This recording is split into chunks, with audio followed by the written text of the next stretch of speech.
We're here at TEDxBeaconStreet. I'm sitting down with three-time Grammy award-winning drummer, Terri Lyne Carrington. Terri, thanks so much for joining us. Thanks for having me. So let's start. Why don't you tell everyone what is the title of your talk and sort of tell us what is it about? The title is I Am the Drums, A Creative Journey in Life and Music. And basically I started off by speaking a little bit about my life, my journey from age 10 when I first started playing till now, and my teaching. I teach at Berklee College of Music. Then we went on and we played an improvisation, so like nothing really written out or anything really rehearsed. But we did that first accompanying a poem that I wrote called I Am the Drums. And then after the poem finished, we just kind of went all out and started playing some more. Yeah. It sounded wonderful. It was really cool. I think let's talk a little bit about improvisation, actually. You had some cool things to say about it. Improvisation is ideas in action is one of the things you said. You said it's improvisation is, possibly a way that God speaks through us. All of these things I found very fascinating. Tell us a little bit more about that. Okay. I think improvisation is where energy and spirit merge to create a unique sound, something that is never repeated the exact same way twice. It's where you can take a theme and build upon that theme and create your own story with a basic structure, or sometimes no structure at all. I also spoke about how you have to be vulnerable and totally in the moment for it to happen successfully. And we could really see that come out in your music. And it looked like you're having fun up there, too, which I think is important. Yeah, I tried. Did I smile? I hope I smiled. You did. You smiled a lot, actually. A couple of times.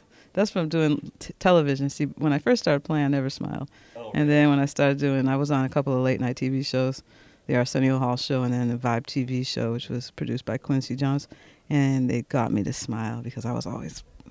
It was passion, though. It wasn't like, scorn or anything. You're just... But I wanted to get some shots, so I knew I had to smile. All right, Terri Lyne. So, again, three-time Grammy award-winning drummer. What were those albums? And also, you're working on a project right now. Why don't you tell us a little bit about some of these things? Okay, the first CD that won a Grammy was called The Mosaic Project, and it featured 21 women instrumentalists and vocalists. The vocalists were a lot of well-known women in jazz: Diane Reeves, Cassandra Wilson, Dee Dee Bridgewater, Nona Hendrix, Gretchen Parlato, lots of different people, and a lot of great instrumentalists: Jerry Allen, Ingrid Jensen, Patrice Rushen.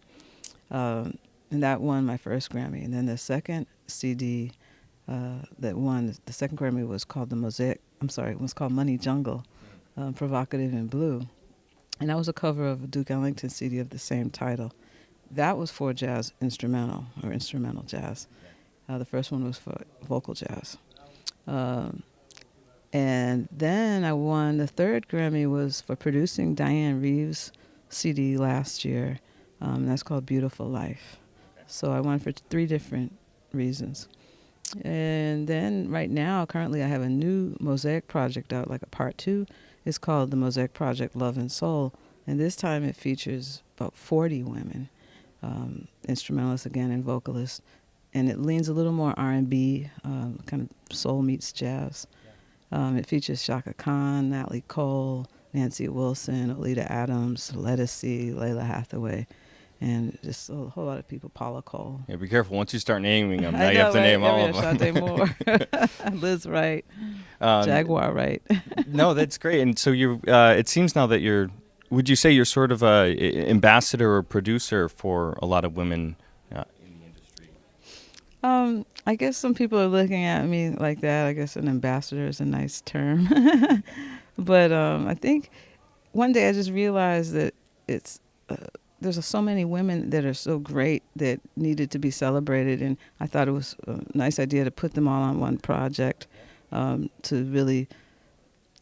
really mark how far it's come with female instrumentalists, over the last 20 years or so. And it's been, successful for me because it's brought a lot of attention to how strong women's musicianship is right now. Yeah, and is that something that you're also really pushing at Berkeley? I'm sure you have an opportunity to mentor a lot of amazing young musicians there. I do. Well, at Berkeley, I don't have so many female students. There are a few. One play with me for the TED Talk.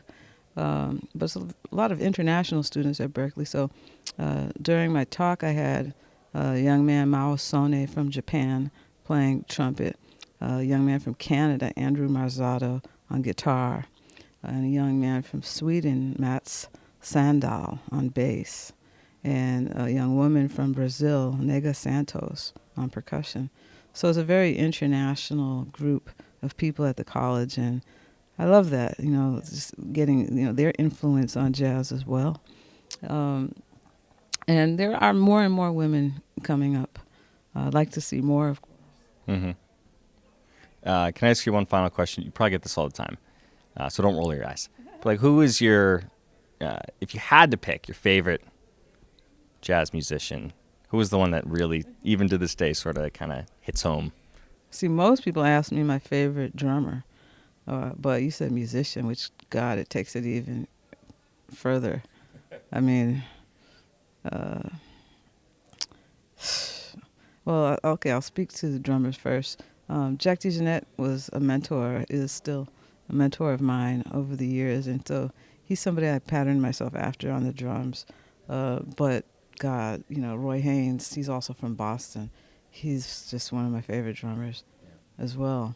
As far as musicians, I love, Miles Davis, because he went through so many styles of jazz and really helped shape the direction of jazz.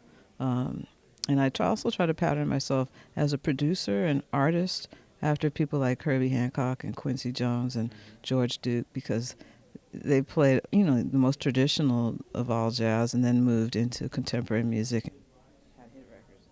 Yeah.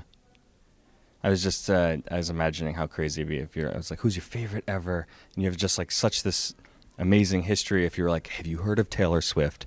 She is so good.